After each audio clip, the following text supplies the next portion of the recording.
نحمده ونصلي ونسلم على رسوله الكريم أما بعد فأعوذ بالله من الشيطان الرجيم بسم الله الرحمن الرحيم واتل عليهم نبأ ابني آدم بالحق إذ قربا قربانا فتقبل من أحدهما ولم يتقبل من الآخر قال لأقتلنك قال إنما يتقبل الله من المتقين لئن بسطت إلي يدك لتقتلني ما أنا بباسط يدي إليك لأقتلك إني أخاف الله رب العالمين إني أريد أن تبوء بإثمي وإثمك فتكون من أصحاب النار وذلك جزاء الظالمين فطوعت له نفسه قتل أخيه فقتله فأصبح من الخاسرين فبعث الله غرابا يبحث في الأرض ليريه كيف يواري سوءة أخيه قال يا ويلتى أعجزت أن أكون مثل هذا الغراب فأواري سوءة أخي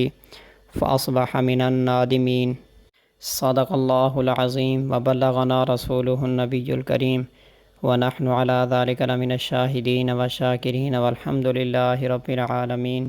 قربانی ایک عظیم و شان عبادت ہے اور یہ اللہ تبارک و تعالیٰ کی رضا کا ایک بہت بڑا ذریعہ ہے۔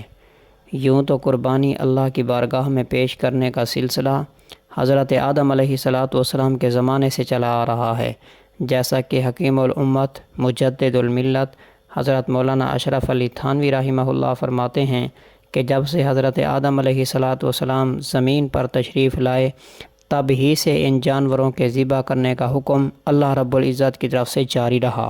حضرت آدم علیہ السلام کے بیٹوں حابیل اور قابیل کا قصہ قرآن شریف کے اندر مذکور ہے کہ حابیل نے قربانی کی تھی اور اللہ تبارک و تعالیٰ کے ہاں یہ قربانی قبول ہوئی۔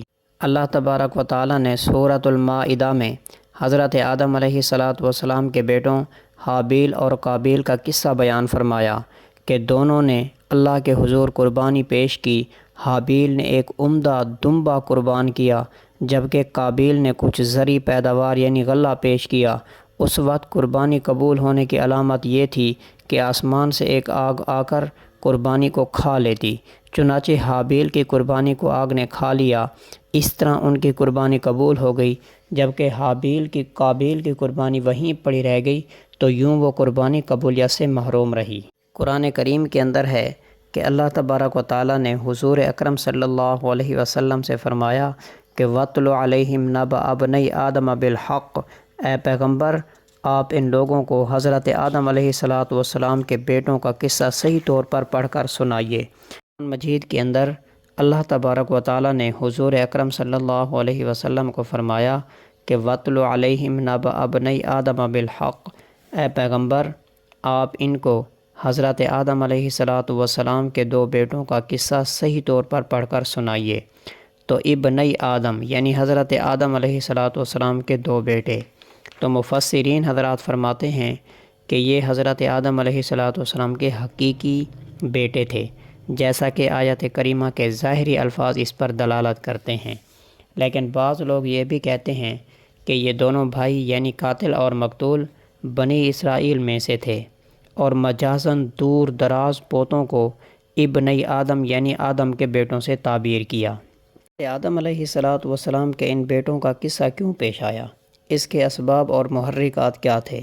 مفسر ابن کثیر نے بحوالہ سدی حضرت ابن عباس رضی اللہ تعالی عنہ اور حضرت ابن مسعود رضی اللہ تعالی عنہ سے نقل کیا ہے کہ حضرت آدم علیہ السلام کی جو اولاد ہوتی تھی اس میں ہر بار ایک لڑکا اور ایک لڑکی جوڑا پیدا ہوتے تھے۔ اس زمانے میں نسل بڑھانے کی ضرورت تھی اور اولاد کا آپس میں نکاح کرنے کے لیے اس کے علاوہ کوئی راستہ نہ تھا کہ ایک ہی شخص کی صلبی اولاد کا آپس میں نکاح کر دیا جائے۔ تاہم اتنا فرق ضرور کرتے تھے کہ ایک ہی بطن سے ایک ساتھ جو جڑواں لڑکی لڑکا پیدا ہوتے ان کا آپس میں نکاح نہیں کرتے تھے، بلکہ ایک بطن کے لڑکے کے ساتھ جو لڑکی پیدا ہوتی اس کا نکاح دوسرے بطن سے پیدا ہونے والے لڑکے سے کیا جاتا تھا۔ حتیٰ کہ دو لڑکے پیدا ہوئے، ایک کا نام قابیل تھا جو کھیتی کرنے والا تھا اور دوسرے کا نام حابیل تھا جس کے پاس دودھ دینے والے مویشی تھے۔ قابیل بڑا تھا، اس کے ساتھ جو بہن پیدا ہوئی تھی وہ حابیل کے ساتھ پیدا ہونے والی بہن سے زیادہ خوبصورت تھی۔ حابیل نے چاہا کہ قابیل کی بہن سے نکاح ہو جائے اور ضابطہ کے مطابق اس کا نکاح حابیل سے ہی ہونا چاہیے تھا۔ حابیل اس بات کو نہ مانا۔ اس نے کہا کہ یہ میری بہن ہے، میرے ساتھ پیدا ہوئی ہے، جو تیرے ساتھ پیدا ہونے والی بہن سے زیادہ خوبصورت ہے، اور میں اس کا زیادہ مستحق ہوں کہ میرا نکاح اس سے ہو جائے۔ جو یہ بات قانون شرعی کے خلاف اور نفس کی خواہشات پر چلنے کا ارادہ تھا۔ حضرت آدم علیہ السلام نے قابیل سے کہا کہ یہ لڑکی جو تیرے ساتھ پیدا ہوئی ہے، اس کا نکاح حابیل سے کر دیں، لیکن قابیل نہیں مانا۔ پھر جھگڑے کو ختم کرنے کے لیے دونوں نے الگ الگ اللہ کی بارگاہ میں قربانی پیش کی کہ جس کی قربانی قبول ہو جائے گی وہی اس لڑکی سے نکاح کرنے کا حقدار ہوگا۔ جب دونوں نے نیاز پیش کی تو حابیل کی نیاز قبول ہو گئی، کیونکہ اس زمانے کے اندر قربانی کے قبول ہونے کا طریقہ کار یہ تھا کہ جب وہ لوگ قربانی کرتے تھے تو جس چیز کی بھی قربانی کرتے اس کو پہاڑ کے اوپر رکھ دیتے، آسمان سے آگ اترتی اور آ کر جس کی قربانی کو جلا دیتی، تو اس کا مطلب یہ ہوتا کہ اس کی قربانی قبول ہوئی، اور جس کی چیز کو نہ جلاتی اس کی قربانی قبول نہ ہوتی۔ تو جب ان دونوں بھائیوں نے قربانی پیش کی تو حابیل کی قربانی قبول ہو گئی، آسمان سے آگ آئی اور اس نے ان کی قربانی کو جلا دیا، اور قابیل کی جو نیاز تھی وہ رکھی رہ گئی۔ جب اس کی نیاز قبول نہ ہوئی اور آسمانی فیصلہ بھی اس کے خلاف ہو گیا تو کٹ حجتی کرنے والوں کی طرح حابیل سے کہا کہ میں تجھے قتل کروں گا۔ اس میں حابیل کا قصور کچھ نہیں تھا، اس کی نیاز قبول ہونے کا فیصلہ اللہ کی طرف سے تھا، لیکن قابیل غصہ ہونے لگا، جیسا کہ ہٹ دھرموں کا ایک طریقہ ہے۔ جب ضدی آدمی دلیل سے عاجز آ جاتا ہے تو فریق مخالف سے کہتا ہے کہ میں تجھے مار ڈالوں گا یا تک قتل کر دوں گا۔ تو حابیل نے متانت کے ساتھ، سنجیدگی کے ساتھ جواب دیا، انما یتقبل اللہ من المتقین، کہ اللہ تبارک و تعالی متقی بندوں سے ہی قربانی قبول کرتے ہیں۔ تو بات کہنے کا کیسا اچھا اسلوب اختیار کیا، نہ تو اپنی تعریف کی کہ میں مخلص ہوں، اور نہ قابیل سے یوں کہا کہ تو مخلص نہیں، اور ایک قانونی بات بتا دی اور اچھے طریقے سے سمجھا دی کہ جو متقی ہوتا ہے قربانی اسی کی قبول ہوتی ہے۔ لہذا اس کا مطلب یہ تھا کہ اگر تو متقی ہوتا اور تو صحیح راستے پہ ہوتا تو تیری قربانی بھی قبول ہو جاتی۔ تو حابیل نے سلسلہ کلام جاری رکھتے ہوئے یہ بھی کہا کہ اگر تو مجھے قتل کرنے کے لیے ہاتھ بڑھائے گا تو میں تجھے قتل کرنے کے لیے اپنا ہاتھ تیری طرف نہیں بڑھاؤں گا۔ انی اخاف اللہ رب العالمین، میں اللہ سے ڈرتا ہوں جو تمام جہانوں کا پالنے والا ہے۔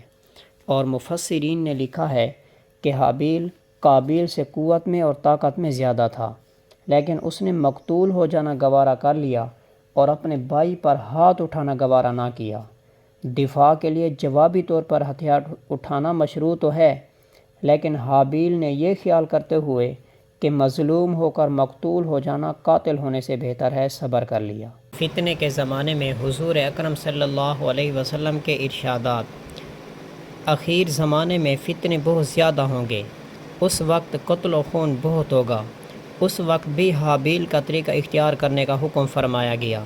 حضرت ابو موسیٰ اشعری رضی اللہ تعالی عنہ سے روایت ہے کہ رسول اللہ صلی اللہ علیہ وسلم نے ارشاد فرمایا، قیامت سے پہلے اندھیری رات کے ٹکڑوں کی طرح فتنے ہوں گے۔ ان فتنوں میں انسان صبح مومن ہوگا اور شام کو کافر ہوگا، شام کو مومن ہوگا اور صبح کافر ہوگا۔